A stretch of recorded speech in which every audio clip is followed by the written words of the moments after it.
Good.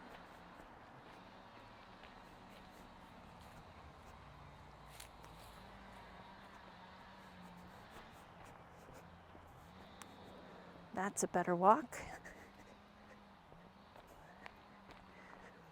The leash has to be loose enough that she cannot rely on the leash for her orientation. So if I have any tension on that leash, that enables her to check out mentally from me and rely on the leash instead of her eyes looking at me. It's really important that there is no tension on that leash. And that's counterintuitive too, because the natural thing to do as a handler when we feel a dog rushing ahead is to bring our hand back behind our hip and to restrain them. And what I want to do when I feel that urge to put my hand behind my hip, I'm going to actually instead slow my gait down. And by slowing my gait down, I give her an opportunity to avoid a correction and to click back into focus on me. If she doesn't immediately slow down when I do, then that's the time that she's going to receive a leash correction.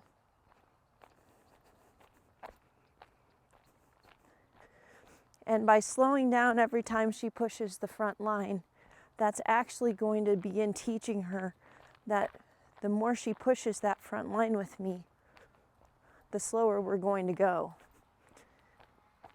The more she honors the front line, the more I'm going to pick up my pace. Because I know she wants to go faster,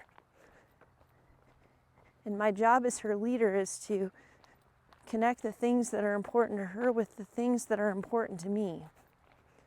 So I don't want to give her faster forward progress if she is not honoring the behaviors and boundaries that I expect from her.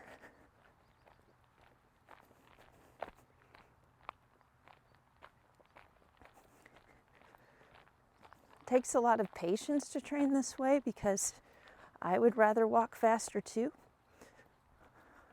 But for her, it seems like when I walk faster, she just loses her focus more.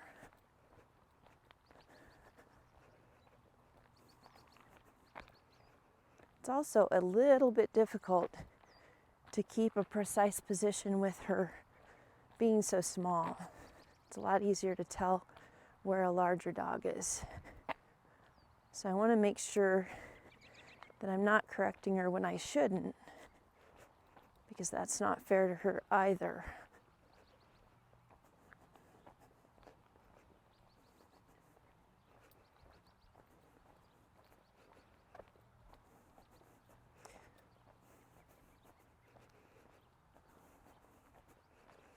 I'm also scuffing my heel when I slow down.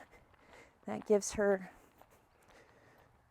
a really fair chance to notice me and to pay more attention to what's going on.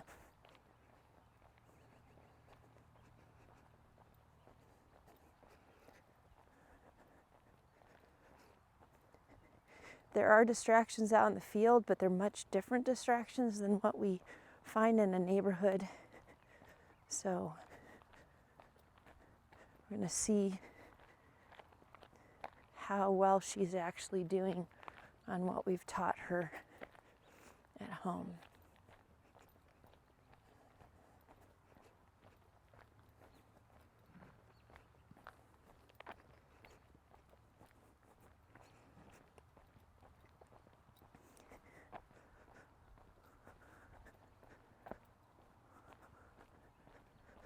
Giving her a little bit of wiggle room laterally, not a lot.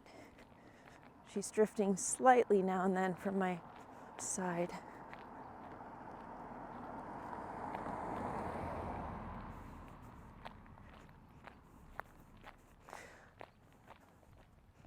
I slowed down there kind of preemptively, knowing that the car would be a bit of a challenging distraction for her.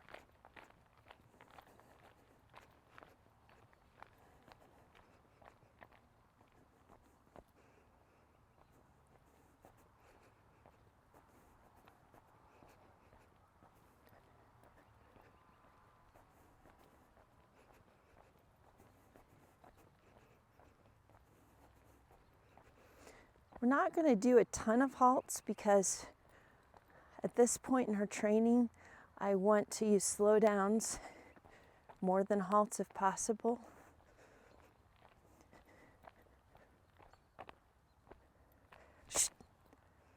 And that's because, let's go. That's because the halts are important initially, but now I'm wanting her to learn that it's all about keeping her body in a certain position in relation to my body. And so the slow downs rather than the halts can be more effective at that. So there she noticed the barking dog. Her ears went up, but then she redirected her focus back to me, which is exactly what we want her to do.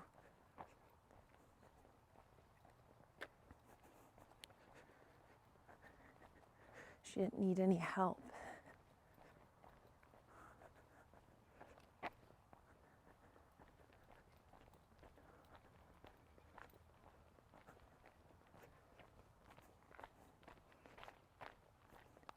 I'm not used to looking down at my toes so much when I'm walking a dog.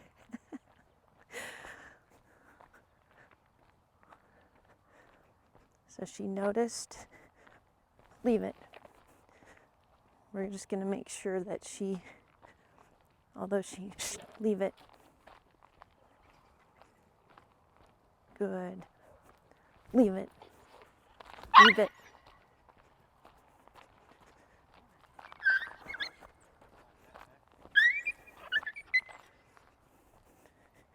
Just going to keep going.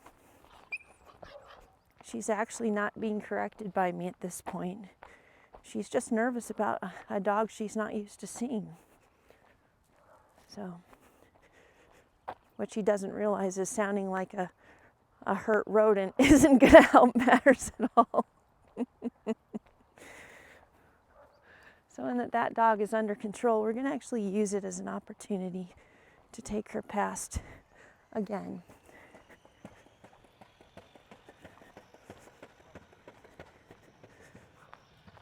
There we go. Good girl. Because all of her behavior is completely related to fear. So she is not acting out of dominant aggression. She's acting out of fear and a desire to just get away from whatever she thinks might hurt her.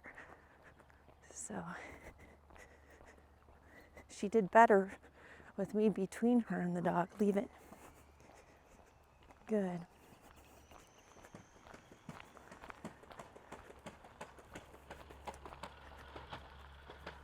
There we go. Good. That's a good girl.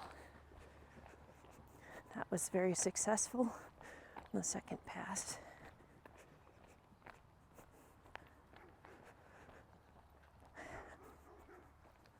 Leave it. So it's okay for her to notice things. It's not okay for her to target things. So noticing typically means they're looking at something, but you don't see the ears up, you don't see tension in the neck. So she's noticing the runner. She's not targeting the runner, she's just noticing the runner. And that's what we want. We want to get her to the point where she notices things but doesn't target things.